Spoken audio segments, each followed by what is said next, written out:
Okay, tracers, armor piercing, incendiary. Good to see. What about you? Armor targets or fragmentation. Um, Tricky. Very tricky. Fragmentation only 2 millimeters of damage, however. Let's go with this one. Ground targets. 23 minutes of fuel, 500. Off we go. Let's get down to business and push away. Yeah, the bushes definitely were a bit of a questionable addition, if you will. It's I wouldn't say it makes it pay to win to an extent, but it sure can feel like that sometimes. As the person who does not actually own bushes. A bit more water. Cheers to you all. Gonna need to ensure that we keep this engine as cool as possible.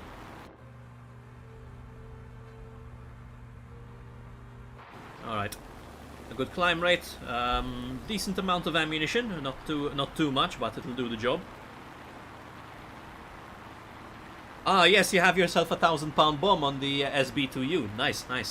SB2U, I think, is actually an American dive bomber, I think. So, a good one to go for. You can also find later versions of the SB2, which allow you to take gun pods, and therefore have a lot more machine guns, if you will. Ah, yes. I understand that, man. I understand that. It's whether you're colorblind or not. I mean, they use bushes for camouflage, and they tend to work. Is all I can say. It's just a shame that only certain people can have access to them. Okay, friendly plane flying somewhat close, but you know, nothing wrong with that. Look at that right behind us. Think I can? Yep, there we go. We've turned off the HUD as well. Ain't that a beauty? That's stunning, absolutely stunning. And once they release the rework for you know, for all of the for the new sky system, if you will, I'm quite sure that things like these would be a lot more beautiful to look at. And I look forward to it. I'm sure that the entire War Thunder community would enjoy it a lot.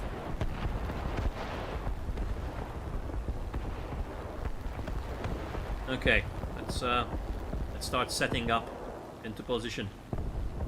P-51, we know that they have an A6, B-25 up top, going for a bombing run. That A6 Chem 3 could be a pretty tough nut to crack, especially as it's stalling out our friendly Pink Wolf Fenrir over there. Yeah, you're right, absolutely right. Okay, she's firing. Okay, he's pulled off. We should be able to catch him in the dive here. Oh, he's going back onto him. P-17. We have, however, just given away our intentions. Hey, there we go. Just had to adjust our aim a little bit higher there, and we managed to land a couple of shots into the pilot, I'm suspecting. Good to see, good to see. That will hopefully have saved our friendly Yak down below, I'm thinking. Yep, there he is, Yak-9, still alive. Absolutely awesome. Okay, J2A1 is currently in a bit of a dogfight. Another M6, a Hellcat, and a P-51. If we can work together as a team, this Yak-9 and I, and anyone else who decides to join in, we may indeed have the ability to really wreak havoc on them. Case in point, A6M3, kinda stalling out there. Not sure what his game plan is. If we do this right, we may indeed be able to slaughter him. Ah, too much. I'm gonna continue going straight, because if I start turning or keep on diving too much, I'll actually end up ripping my wings off. The Yak, that's one thing you have to keep in mind with the Yaks. Once you're going at a very high speed, they are very difficult to turn, and also if you go too quickly, and it connects. It's a plane that, as you can see, is pretty streamlined overall, so it gains speed very quickly while diving. And therefore, if you dive, if you get lost in the dive, you can really break your wings like a snap of your fingers, pretty much. Okay, can we get the Hellcat for a change? Maybe.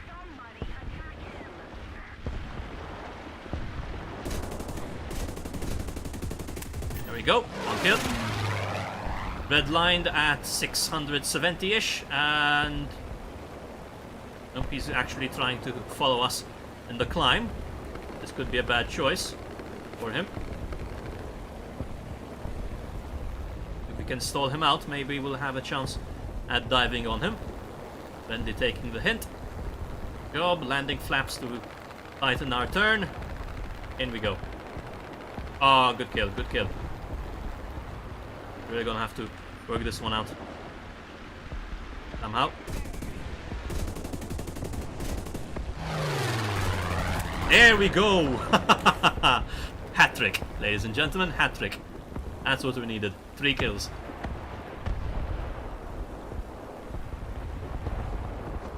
Woo! Woo-wee. There we go. There we go. Good progress.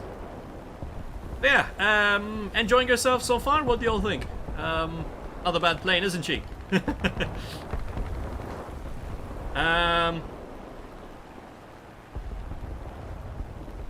Add to make a judgment call. He's asking me why on earth I went for the Hellcat rather than that guy, but oh well. I made a judgment call, there we go. Okay, XP over on that side. We also do know that they should have a P-51 lying around somewhere.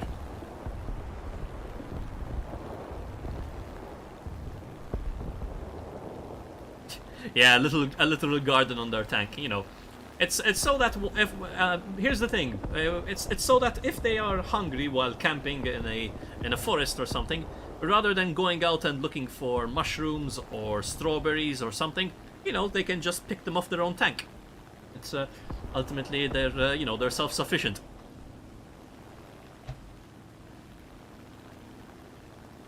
They take their local forest with them. Well, that's one way to look at it, certainly. I'm Big Brain. Well, a pleasure to meet you too.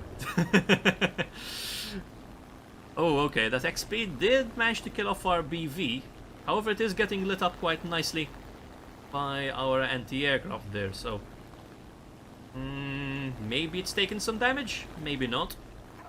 One way to find out, I guess.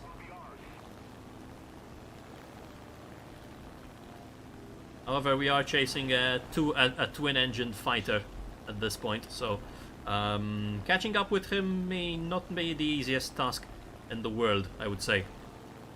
Hey, fella, how you doing, man? Good to see you. Welcome, welcome.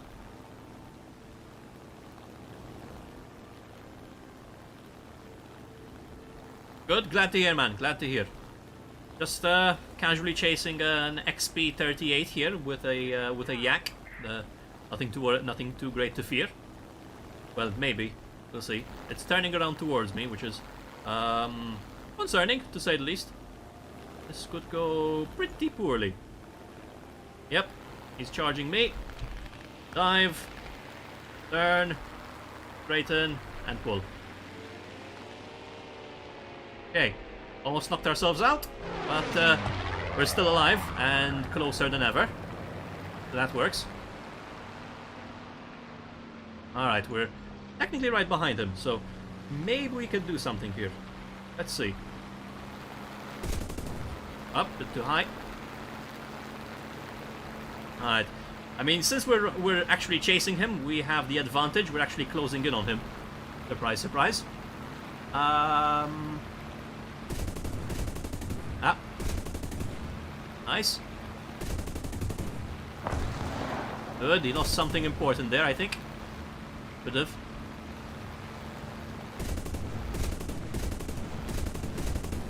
Nice, critical. It sounded good.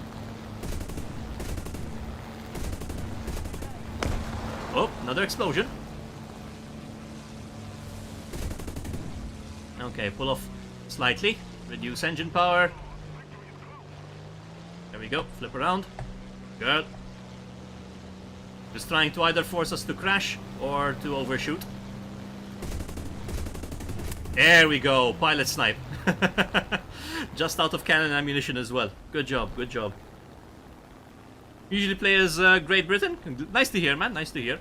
I mean, I enjoy Great Britain as well. I've made it all through most of the Spitfires as well. The only issue that I tend to have is the fact that you have the machine guns sort of on the wings, if you will. So, especially if they happen to be cannons, they can tend to scatter around a lot, and getting to and being able to line them up correctly with your opponent can be quite tricky. There are times where it works in your favor, other times not so much.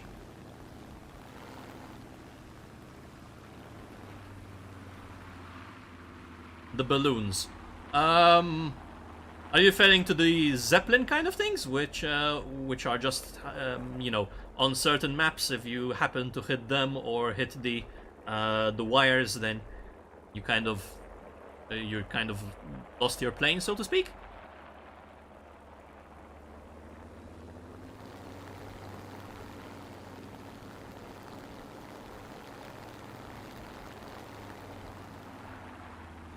Okay, we're circling around right now, trying to reduce our speed. T for 3. There we go, leading for landing.